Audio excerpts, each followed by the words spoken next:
It's recording. Are you sure? Are you sure it's recording? Okay, so I both look and feel like a clown. We literally just recorded a video, and it turns out, well, we didn't record a video. We thought we were recording a video. Can you explain what just happened? So I just did your makeup for, what, like 30 minutes? And in that 30 minutes, we were talking about Frenemies, your new favorite drama situation between Ethan Klein and Trisha Paytas. Mm-hmm. And I did a fantastic job. I've never done makeup before. And this is the Joaquin Phoenix version of the Joker, because, like I said twice before, but it wasn't recorded, that now I'm going to seem like a petty person because I'm annoyed that I thought we recorded a video and none of it was recorded. I want to cry so bad. Because it's not fair. It's not that it's not fair. It's anyways. She doesn't feel like she can recreate all of the magic that exactly. It's like Christian Bale when he got mad about the whole situation of that someone that wasn't his shot. Like, yeah, it was not the most respectful way to deliver that message of, hey, can you not ruin a shot? But I get it. I get it. Even though you're the one in the Batman mask, I understand you, Christian Bale, because right, and it was, but you were in the shot essentially. Yeah, but instead of being Christian Bale yelling at whoever it was on set, it's me yelling at me, which right. makes it even that much more frustrating.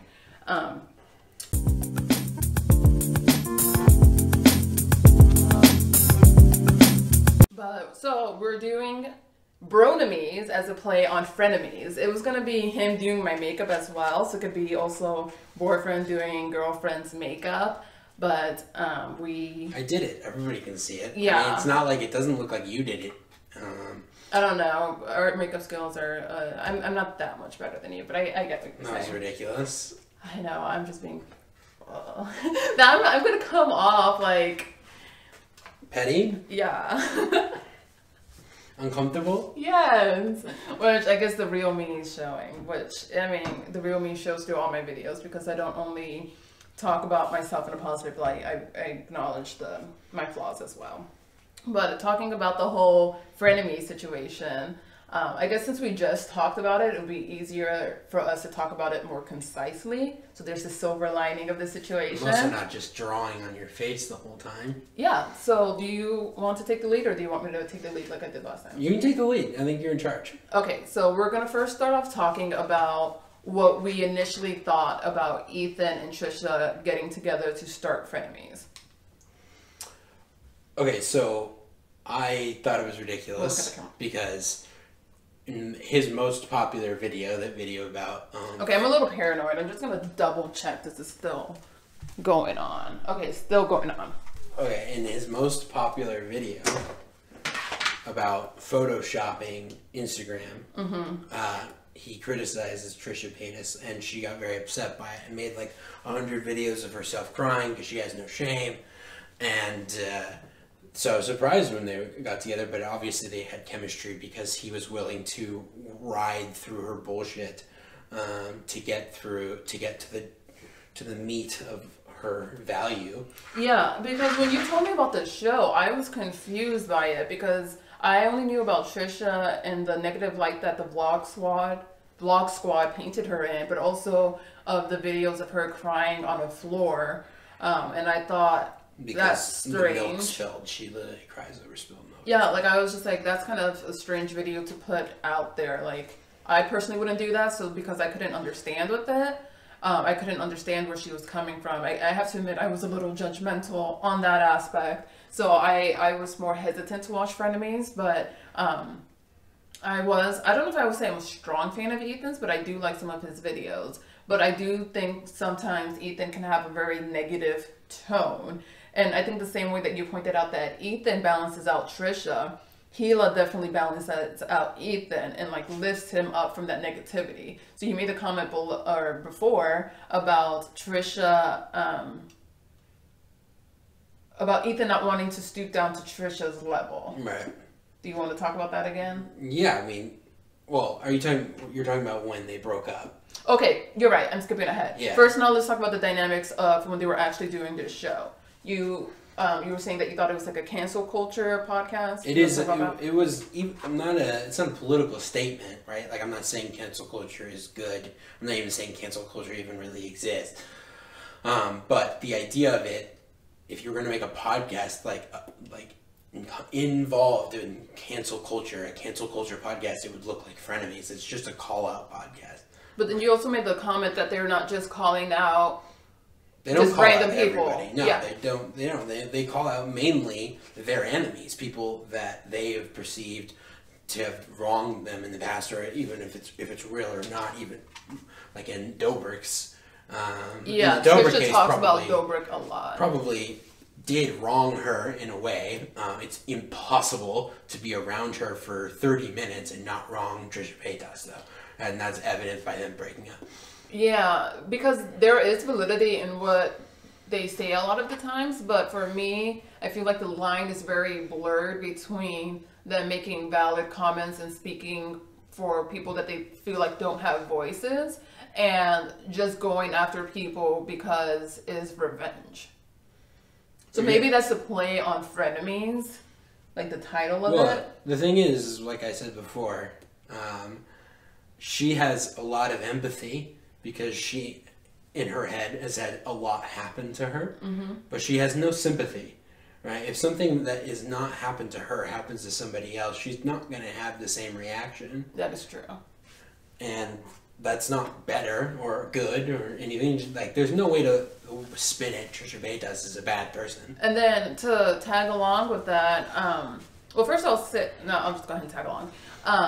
She only empathizes, it seems, to people who she doesn't label as enemies, because the same way that she'll talk about not being for body shaming, and she'll talk about her experience with body shaming in the past, she will also say, well, I don't like this person, therefore I'm okay with body shaming them. Right. Well, which completely defeats the purpose of having a term like that. Because if it means anything, you have to apply it across the board, even people you don't like.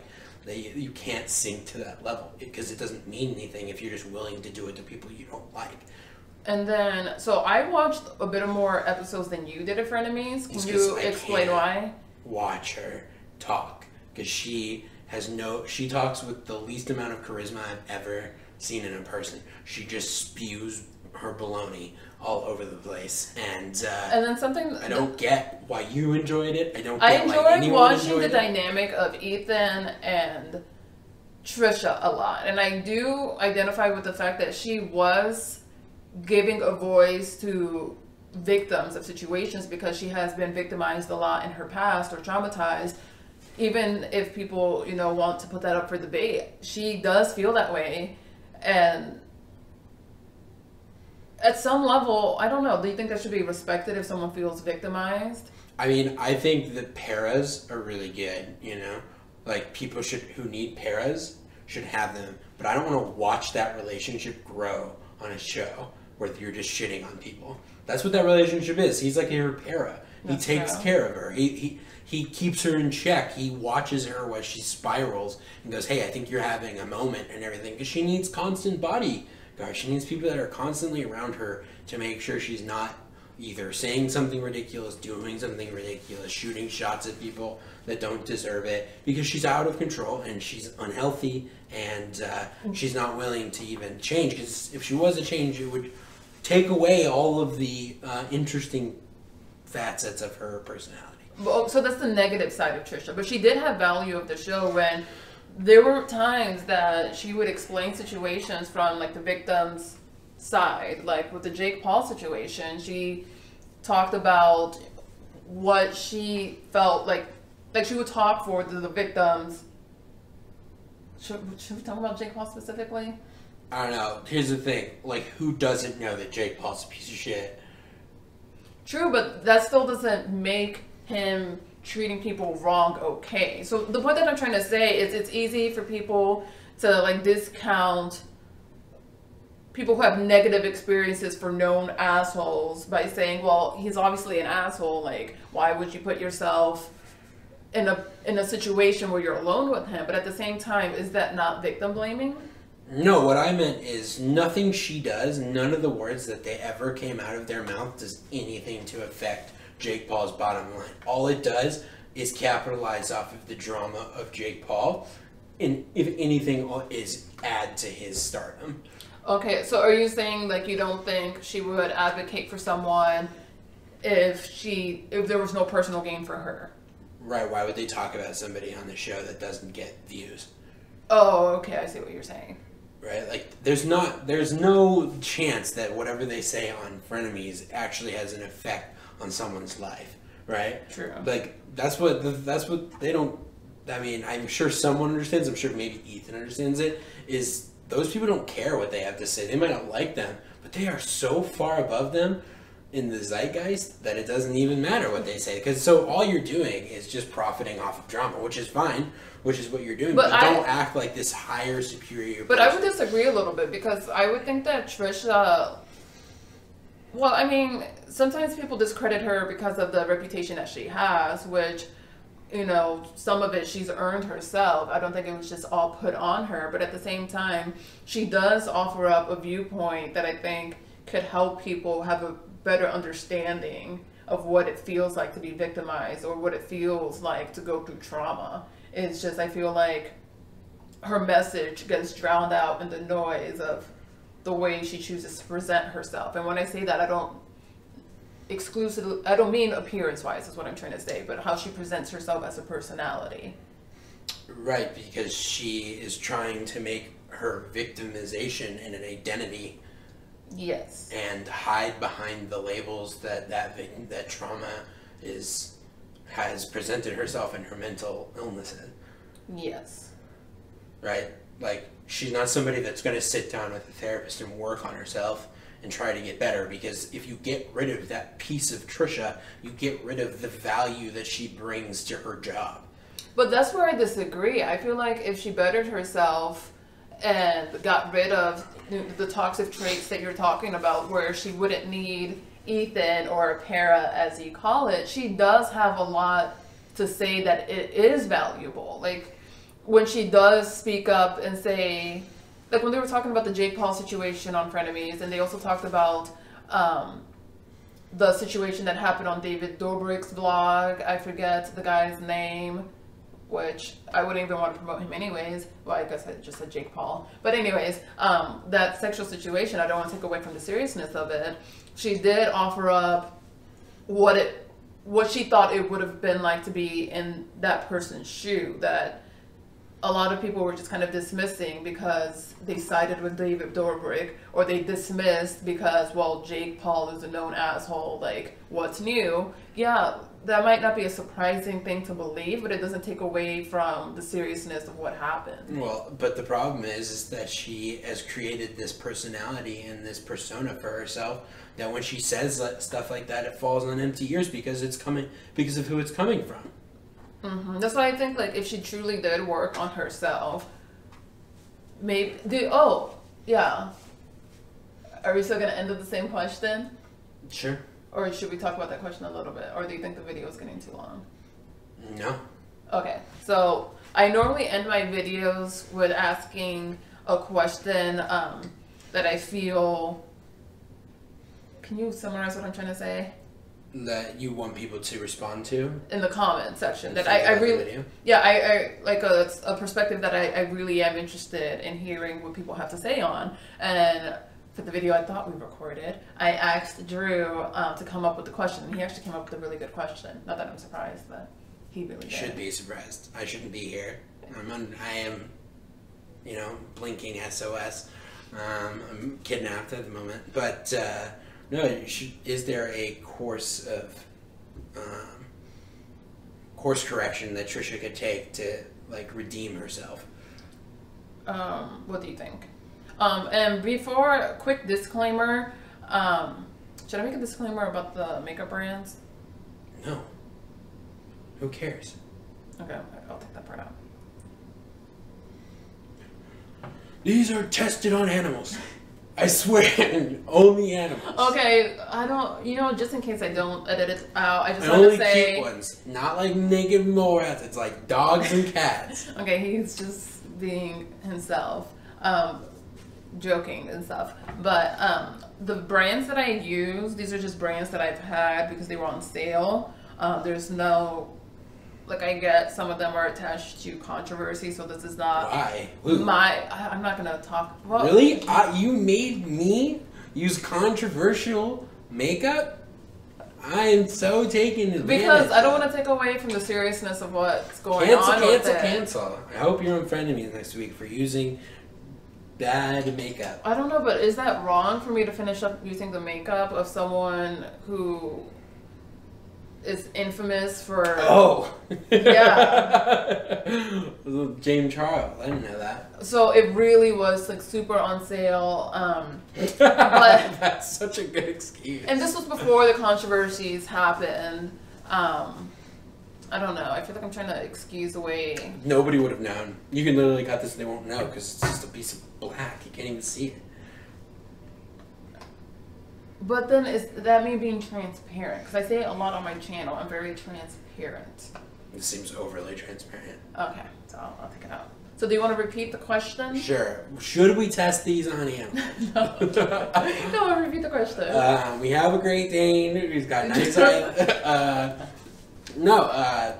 Is there a course for redemption or a track for redemption for Trisha Paytas? I think no, and there's absolutely no reason for it, right? What's the value of having her in the public view? Like, the less famous she is, the better it is for America.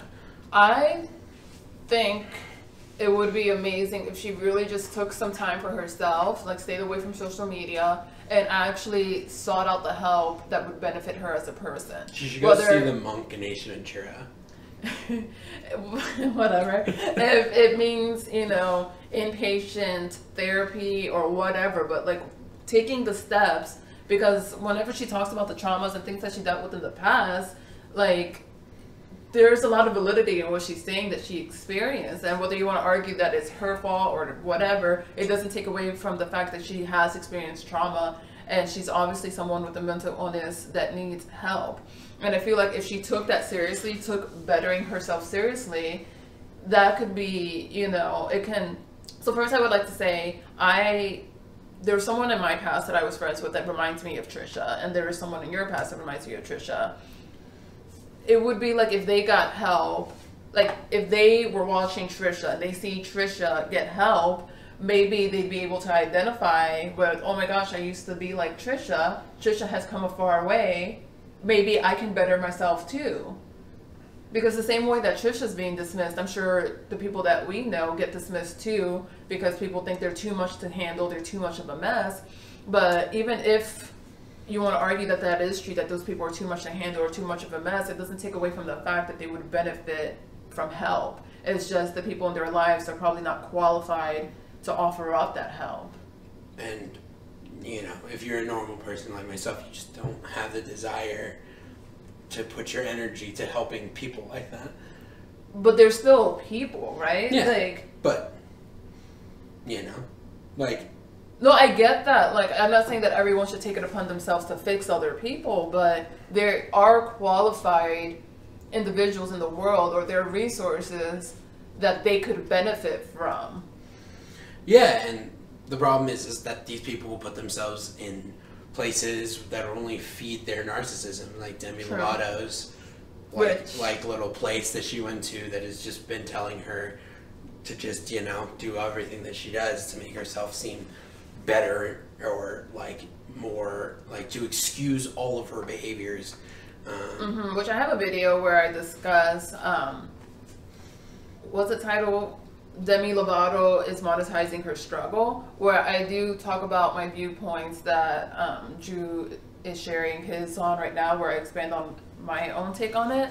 And yeah, it's just tough. Like, what's the line? Just don't be. But I mean, if you're mentally ill, I don't think she realizes that she's being that person. She probably feels justified. Like, okay, I'll put it this way. I mean, you almost overdosed, right? You've now destroyed the most valuable thing in your life. If you're Trisha Paytas, like, how much more signs do you need? So that's what I'm saying. So this hopefully is the furthest rock bottom that she experiences, and she can get help. Because I feel like if she does get help and she does better herself, then that could be an awesome platform for her to have, where she acknowledges, you know, her past wrongdoings, but then she also talks about her struggle, and then just let other people know that, you know, they can better themselves too. I mean, that's something that I'm trying to do with my channel. I don't think I fell to quite a low as Trisha has, but it's the same overall concept that I'm trying to do. It's not. She is trying to, it's not in any way, right? Okay, try to make the comparison between the two. Because she doesn't have, she is trying to bring other people down. Yeah, I don't do that. Attack other people. I don't do that. And in the same time lift herself up, justify her actions because of labels that doctors have given her, without ever like really improving, not managing her mania, and like when she knows it exists. It's not like she's like 18 and in a spiral that is undiagnosed or whatever. How many doctors do you think she needs to see? At some point, you have to take it on your own back and work through it. But here's the thing: if Trisha Paytas gets help, does all these things, she's no longer valuable to her like audience. Do you think she'd be able, like, if she did the work, be able to rebuild herself completely in the public's eyes? Because I like to be optimistic and think if she truly, but she would have to truly do the work.